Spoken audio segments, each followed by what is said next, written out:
Covid প্রোটোকলকে সামনে রেখে আমাদের রাজ্যের অবস্থা এমন জায়গায় গিয়ে ঠেকেছে যেখানে মানুষ শ্বাস প্রশ্বাস নিতে পারছে না। একজন আনরুলি মুখ্যমন্ত্রী, আনরুলি চিফ মিনিস্টার, উনি নিজে আইন মানেন না, উনি কোভিড প্রোটোকল মানেন না। কোভিড প্রোটোকলের নামে আবার গরিব মানুষের উপর অর্থনৈতিক শোষণ চলছে। সাধারণ মানুষ, খেটে খাওয়া মানুষ, তাদের উপর প্রতিনিয়ত এই কোভিড প্রোটোকল ভাঙার নামে যেভাবে তাদের উপর ফাইন ইম্পোজ করা হচ্ছে, মাস্ক নেই, যেভাবে প্রশাসন, তার কোনো লিমিট নেই। এখানে সারা আগরতলা শহরে সিসি ফুটেজগুলো লাগানো হয়েছে শুধু মানুষের উপর ফাইন ইম্পোজ করার জন্য। একটা ক্ষেত্র আগরতলা শহরে পুলিশ প্রশাসনকে আমরা পাইনি যে সিসি ফুটেজ দেখে উনি কোনো সমাজ বিরোধীমূলক কাজ বা কোনো ধরনের যারা সন্ত্রাসে লিপ্ত, প্রতিনিয়ত সেই ভিডিও ফুটেজগুলো, সিসি ফুটেজগুলো জনসমক্ষে আসছে, সোশ্যাল মিডিয়াতে আসছে, অথচ পুলিশ আজকে পর্যন্ত সেই সিসি ফুটেজগুলোর উপর ভিত্তি করে আগরতলা শহরের একটা ক্রাইমও আজকে ডিটেক্ট করতে পারেনি। সিসি ক্যামেরা লাগানো হয়েছে আগরতলা শহরে। সাধারণ যারা কর্মচারী, সাধারণ মানুষ বেকার বাইক নিয়ে চলাচল করেন, সেই সিসি ফুটেজ দেখে দেখে যা খুশি তাদের উপর ফাইন ইম্পোজ করা হচ্ছে। আগরতলা সহ সারা রাজ্যে এই অর্থনৈতিক সমস্যা এমন ভয়াবহ আকার সৃষ্টি করেছে, রাজ্যের অর্থ সমস্ত বহিরাজ্যে চলে যাচ্ছে। রাজ্যে গত 4 বছরে রাজ্যের কন্ট্রাক্টররা কোনো কাজ পাচ্ছে না, রাজ্যের শ্রমিকরা কাজ পাচ্ছে না। বিভিন্ন ভুইফুর কোম্পানি গুজরাট থেকে, দিল্লি থেকে, রাজস্থান থেকে ভুইফুর কোম্পানি এনে, সেই সব কন্ট্রাক্টর এনে প্রতিনিয়ত এই রাজ্যের অর্থ বহিরাজ্যে চলে যাচ্ছে, লুটপাট চলছে। রাজ্যের অর্থনীতি এমন করুণ অবস্থায়, সেই অর্থনীতিকে চাঙ্গা করার প্রয়াস নিয়েছেন মুখ্যমন্ত্রী। ওই গরিব মানুষের উপর ফাইন ইম্পোজ করে, বাইক যারা চালান তাদের উপর ফাইন ইম্পোজ করে, এমনভাবে যারা হাজার হাজার টাকা ফাইন ইম্পোজ করা হচ্ছে এই অর্থনীতিকে চাঙ্গা করার জন্য। এই কোভিড সমস্যায় গত প্রায় 2 বছরের অধিক ত্রিপুরা রাজ্যে মানুষের কাজ নেই, রেগার কাজ মাসে 3 দিনও পায় না, রেগার কাজ বন্ধ হয়ে আছে। গ্রামীণ অর্থনীতি মুখ থুবড়ে পড়েছে, শ্রমিকরা কাজ পাচ্ছে না। যে কোনো কনস্ট্রাকশন ম্যাটেরিয়ালসের দাম এমন পর্যায়ে চলে গেছে, কনস্ট্রাকশনও প্রায় বন্ধ হওয়ার পথে।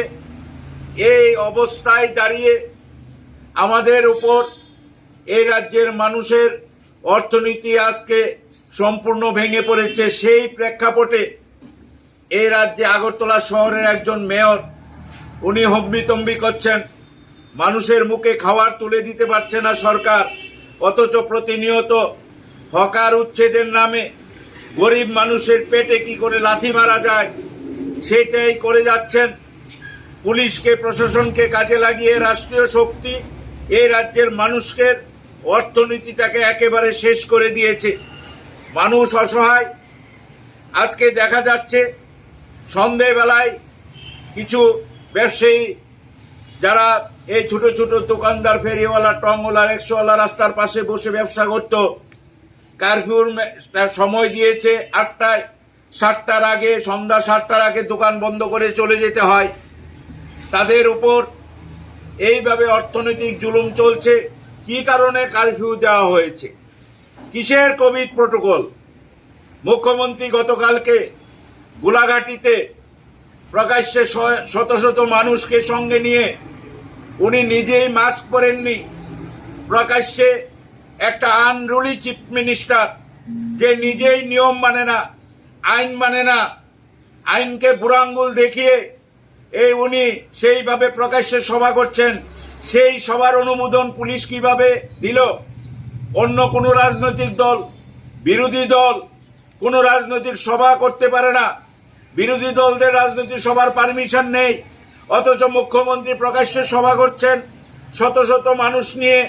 উনি নিজেই মাস্ক পরছেন না, উনি আইনকে বৃদ্ধাঙ্গুল দেখিয়ে এই যে একটা পরিবেশ সৃষ্টি করছেন, আসল উদ্দেশ্য কি?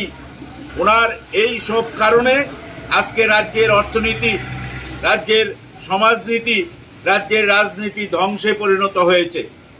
আমরা চাই, আমরা দেখেছি ইউরোপের একটা রাষ্ট্রপ্রধান উনি যখন কোভিড বিধি লঙ্ঘন করেছেন, ওনাকে $1,80,000 ফাইন করা হয়েছে। সেই দেশের রাষ্ট্রীয় ব্যবস্থা। আমাদের মুখ্যমন্ত্রী প্রকাশ্যে মাস্ক না পরে যেভাবে শত শত মানুষকে কালকে গোলাঘাটিতে উনি প্রকাশ্য সভা করেছেন, আমাদের এই পুলিশ প্রশাসনের উপর আমরা আর ভরসা বিশ্বাস রাখতে পারছি না। এখন যদি কোনো রাজনৈতিক দল প্রকাশ্য সভা করে, কোনো রাজনৈতিক দল যদি পুলিশ পারমিশন না নিয়ে সভা করে, তাহলে সেই ক্ষেত্রে কি হবে? কারণ এইভাবে যিনি আইন লঙ্ঘন করছেন, রাজ্যের সর্বোচ্চ যিনি মুখ্যমন্ত্রী হয়ে প্রতিনিয়ত প্রকাশ্যে আইনকে বৃদ্ধাঙ্গুল দেখিয়ে চলছেন, তাই রাজ্যে আজকে এই অব্যবস্থার দিকে রাজ্যটাকে ঠেলে দেওয়া হয়েছে। আমরা মনে করি কারফিউটা রাত্রি 10টা থেকে দেওয়া হোক, কারণ কোনো কারণ নেই, মানুষ ব্যবসা করতে পারছে না, এবং হকার উচ্ছেদ এক্ষুনি বন্ধ করা হোক। কোনোভাবে এই সময়ে গরিব মানুষের উপর পেটে লাথি মারা এটা বন্ধ করতে হবে। রাজ্যের গরিব খেটে খাওয়া টংওয়ালা, ফেরিওয়ালা, রিক্সাওয়ালা, অটোওয়ালা, টমটমওয়ালা থেকে শুরু করে খেটে খাওয়া মানুষ আজকে অসহায়ের মতো, তাদের জন্য স্পেশাল রেশনিং এর ব্যবস্থা করা। রাজ্য সরকার এক্ষুনি যাতে এই কারফিউ চলছে, পাশাপাশি যেন গরিব মানুষ যারা বিপিএল, যারা অন্তোদয়, তাদেরকে যাতে ফ্রি রেশন দেওয়া হয় আগামী 3 মাস, তার জন্য আমরা দাবি রাখছি কালকে থেকেই, যাতে প্রশাসন সমস্ত গরিব মানুষকে ফ্রি রেশন দেওয়া হয় 3 মাসের জন্য।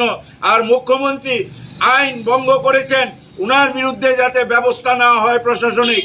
আমরা এই নিয়ে আমরা চিফ সেক্রেটারিকে, ডিজিপিকে চিঠি লিখব, কারণ ওনারা এই ডিজিপি, এই রাজ্যের চিফ সেক্রেটারি, ওনারা আইনের রক্ষক হয়ে ওনারা এইগুলো দেখছেন না এবং প্রতিনিয়ত সাধারণ মানুষের উপর আইনটা প্রয়োগ করছেন। আমরা এর তীব্র বিরোধিতা করছি এবং নিন্দা জানাচ্ছি।